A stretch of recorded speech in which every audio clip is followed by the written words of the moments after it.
Well, welcome to another episode of 42nd Street Pete's Grindhouse. And you guys really seem to be digging this Chiller thing, but I got a feeling it's going to have to go to a four-parter because a couple people PM'd me and mentioned a couple movies that were on Chiller that slipped my mind. So we're going to keep it going. But unfortunately, we had two passings in the last couple days. James Caan from The Godfather, Freebie and the Bean, Thief, and Killer Elite just left us at age 82 a day or so ago. And last night, TV legend and vaudeville legend Larry Storch, who basically just retired last year and he's in his high 90s, it might be 100, he passed away quietly in his sleep last night. So two more legends leave us, unfortunately. But back to Chiller and some more wonderful, wonderful films. Well, maybe not so wonderful because does anybody remember Robot Monster? Probably one of the worst films ever made, you know, the gorilla with the diving helmet and the bubble machine. Well, you think Phil Tucker could make something worse than that? You won't be disappointed with 1960s The Cape Canaveral Monsters, which Cape Canaveral was the space place before it became Cape Kennedy.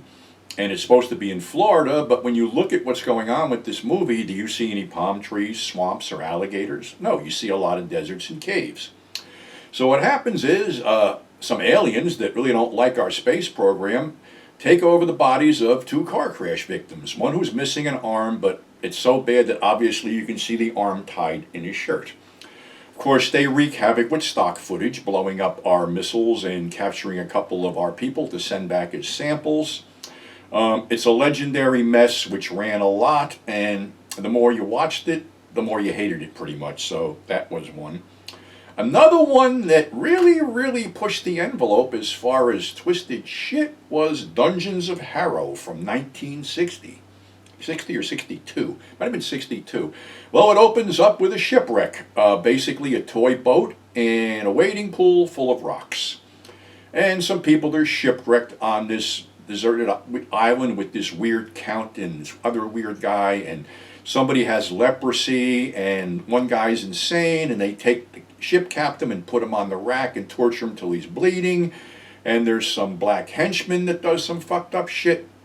I didn't even know the damn thing was in color until I got a DVD of it, which cleaned it up pretty much, but this film has a lot of really weird S&M type overtones in it, and it's definitely one of those things that kids shouldn't have been seeing, but hey, nobody was watching us, so what the hell.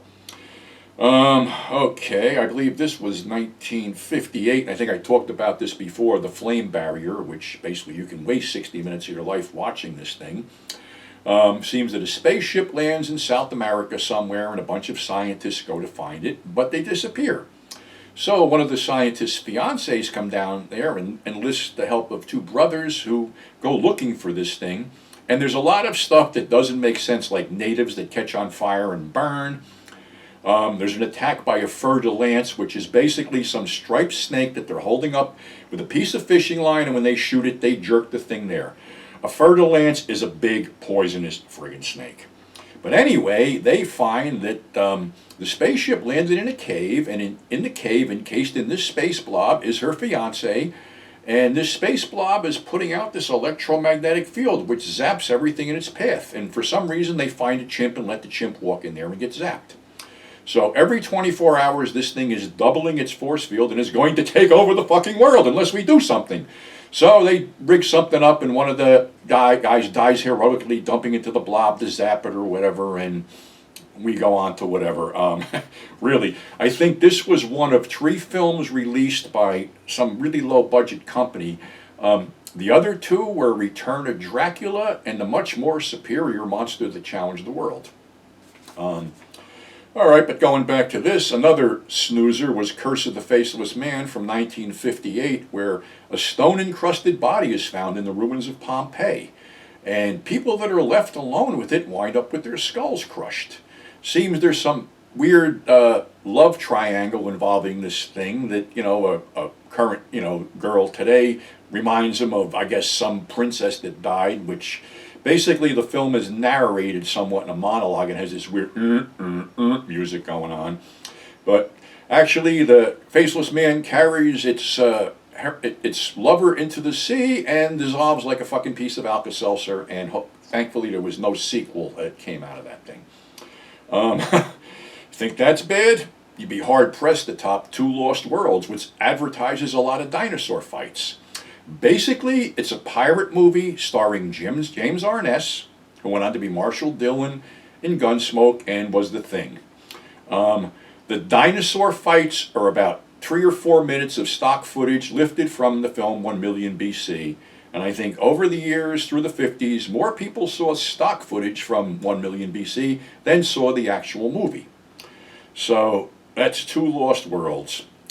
Okay, now our last film for today and the showstopper is 1959's Caltiki the Immortal Monster. This was released 1 year after the Steve McQueen Blob film. Basically, it's an Italian version of the Blob. But this is the first film directed by Mario Bava, who was uncredited because Ricardo Frida was the director but wanted to give Mario his shot.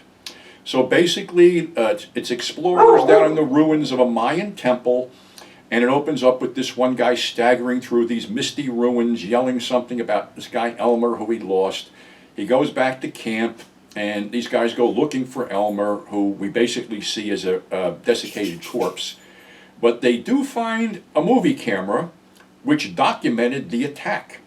So they go into this cave which has a big lagoon, and this one guy, Bob, decides to go diving to see what it is. Well, on the bottom of the floor of this lagoon is a bunch of gold and jewels from victims that were sacrificed to the god Caltiki.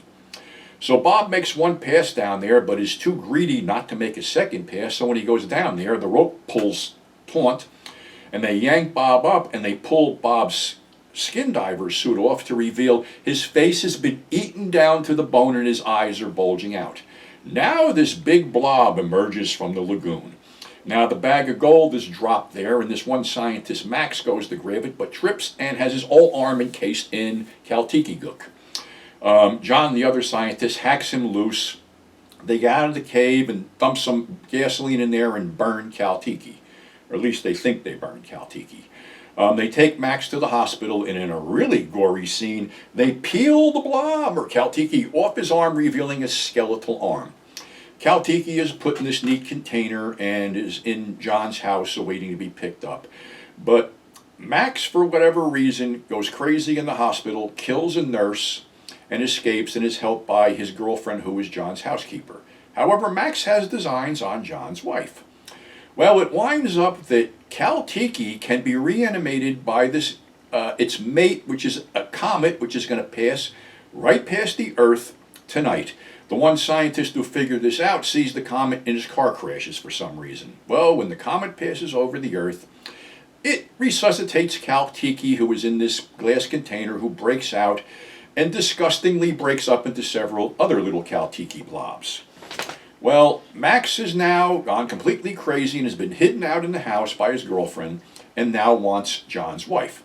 So he kills his girlfriend and is just about to make a move on John's wife and son when Caltiki crashes through the door and engulfs Max. This is the goriest scene in the movie. Max's bloody skull is basically pushed out by this thing. Now it's chasing the woman and child through the house from room to room, and they get out on the balcony and are rescued by John. The army closes in with these toy tanks that basically incinerate Caltiki, and the world is safe from Italian blobs. All kidding aside, this is a great, scary movie, but as my mother used to say back in the day, it was NFK. Not for kids, but hey, like I said, nobody was watching us. So that's what we got for today. We will finish this up in a fourth installment. So until then, thanks for tuning in. Thanks for telling your friends. Thanks for subscribing. And have a great weekend.